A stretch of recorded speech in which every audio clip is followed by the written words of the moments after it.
Well, good morning, folks, and welcome to the daily report for today. It's the last day of the week, and I'm sure many of you will be looking forward to the weekend. What a frustrating week it's been. Some of the trades that we've taken in the trend direction, which is bullish for both the pound and the euro, haven't run their distance, or they've been half-size trades, and because of the larger stop losses, haven't been able to realize their full potential. And a lot of the counter trend trades have gone for 30-40 pips, but because of the exit rules of the G7 system, haven't really been able to produce any meaningful profit. I've just closed two trades right now for around about 50 pips each on the euro and the pound, but I'm still slightly underwater for this month, so little sort of joy in that.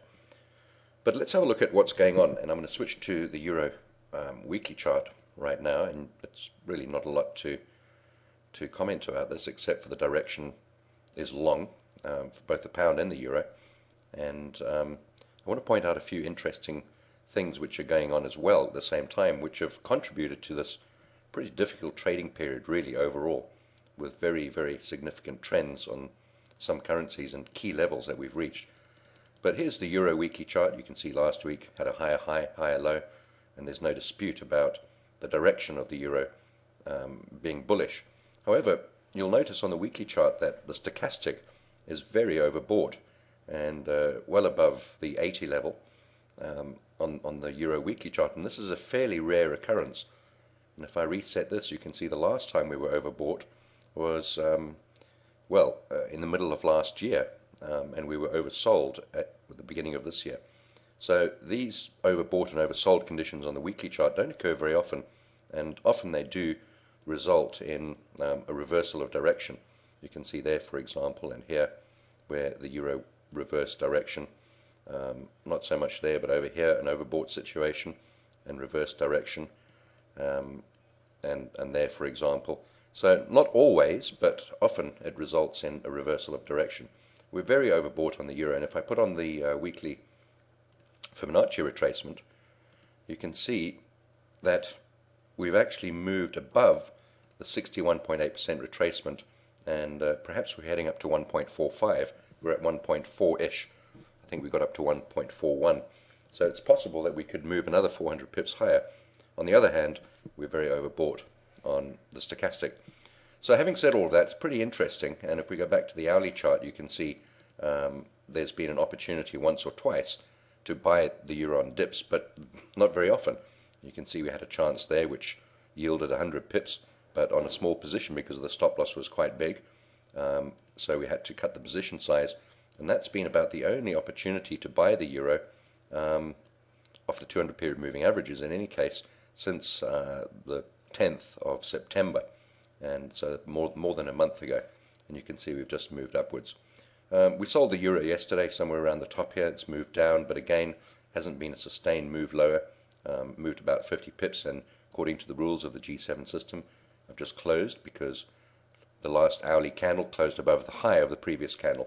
So where to with the euro? Well, we need to continue to look to buy into dips, but on the other hand, the higher probability trades are probably counter trend, as strange that might sound. So I'll continue to look for opportunities to sell the euro, and I'm going to keep a careful eye on that today. Often on a Friday, you get some pretty big moves, and often you get reversals in direction as the week closes off. It's also the middle of the month, so people will be looking to perhaps take profit on the long positions. We'll see what happens. So that's the euro. If we scoot across and have a look at the pound, on the other hand, pretty similar situation. Again, we sold the pound at the high there yesterday, and it's moved down, and I've just taken profit about 50 pips as well. But you can see that move hasn't been sustained. It's not been a very long move. We've had a couple of opportunities to buy the pound on several occasions. The pound's actually been way more profitable than the euro. In fact, net overall, the pound's been quite good this month, but the losses have mainly been on the euro.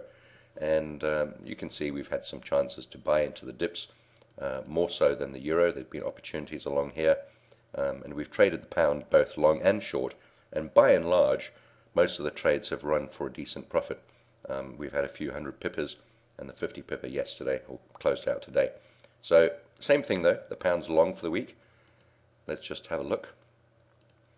and get the weekly chart up on here for the pound, and let's see what it looks like.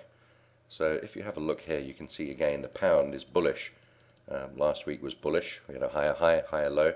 That red line's the weekly reversal level. During this week, we just touched that weekly reversal level, but didn't break through it, and so we remained bullish, and you can see we've moved to a new high. So we continue to look to buy the pound into dips, as we've had the opportunity to do so recently. If we have a look at the hourly chart, you can see that we've moved down, not very much, and now we're beginning to move higher again.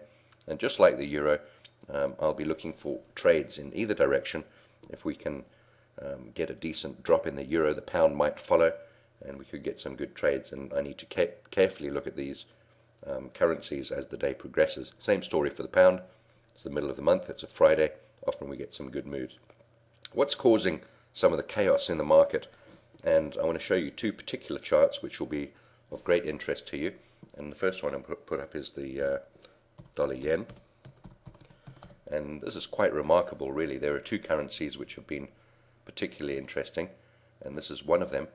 And I'm going to put the dollar yen weekly chart up here for you, just to show you the interesting moves. Now, in fact, what I'm going to do is put up a monthly chart because it goes so far back. So let's just put the euro dollar yen monthly chart. Now you can see the last time we were at this level, and we've reached into the 80s, 80 I think was the low.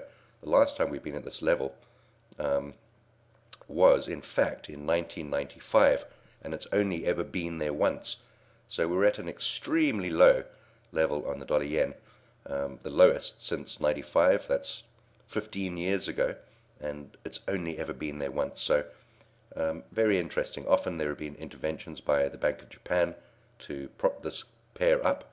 In other words, to weaken the yen, and to buy the dollar. This is the dollar yen. So there have often been attempts all along here to weaken the yen and buy the dollar. And so be interesting to see if we get another one of those interventions. It's really not worth trading at the moment. It's really too difficult to buy this pair because of the prolonged move down, and it's also difficult to sell this pair because if there is intervention, and there have been a few attempts over the last few weeks, then the sudden moves higher can easily go through your stop losses and not trigger them because of the sudden moves in the market, and the opportunity for the brokers to take you out at the correct price becomes diminished, and so difficult to sell because of the risks of your stops not being honored and losing more money than you want to, and also of course the risk of intervention is always there. So difficult to sell, but also difficult to buy because we've just continued to move down, and I guess we're going to be heading towards the 80 level, but it's a currency that I wouldn't touch. So this very extreme move in this pair, and consequently in the yen cross rates, euro yen, pound yen, has created quite a lot of turmoil right across the board. The other interesting one is the Aussie. And I'm going to put the Aussie weekly chart up here for you, or thereabouts. Okay, I've got the monthly chart. Now have a look at what's going on here. We're just about at parity. In other words, in fact, we may have just touched it yesterday. I think we just fell short. Let's have a look at the high. 9994. So just a couple of pips below parity. Let's say it reached parity. Let's have a look at the longer term picture on the Aussie, and you can see, in fact, as far back as my charts go, that we've never been this high. The Australian dollar is as high as it's really effectively ever been against the US dollar, and so this is really an extreme move. And if I draw a line across there, the question is, are we going to get to parity again over the next few hours or days? Are we going to try and breach that level? And if it does happen, is this going to be a prolonged, sustained move up above there? Either way is possible. I don't trade the Aussie dollar, but just an interesting chart to explain and to illustrate the extreme levels that the charts are at right now. Probably the safest two pairs to trade, coincidentally, are the euro and the pound, because They're not really at extreme levels. They're yes, they're overbought, but remember the euro's been up as high as 1.6, and we're at about 1.4 now, and the pound's kind of just in the middle of its 20-year range.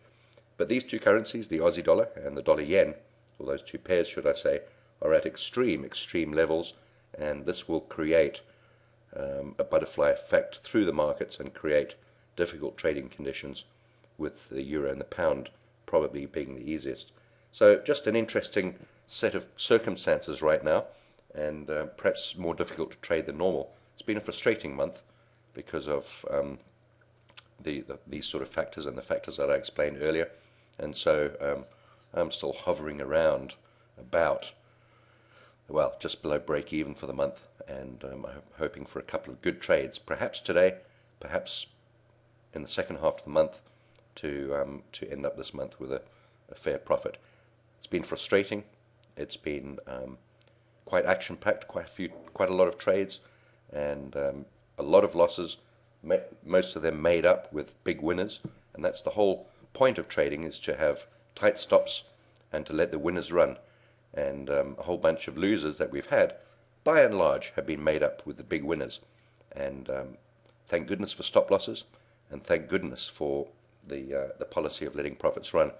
The only frustrating thing about letting profits run is that often a trade will go into a fair amount of profit, let's say 30 or 40 pips, and because we're letting that trade run, it'll come back and stop us out at break even or even at a loss.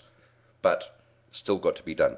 You need to take advantage of the runners when they run, and you can't take little bits and pieces here and there because they won't make up for all the losses. So that's the scenario. Continue to trade.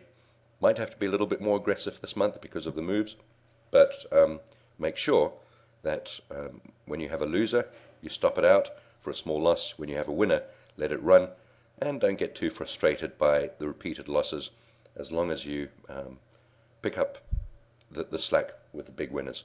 And that's the scenario, and I'll let you know, of course, if there are any trades today.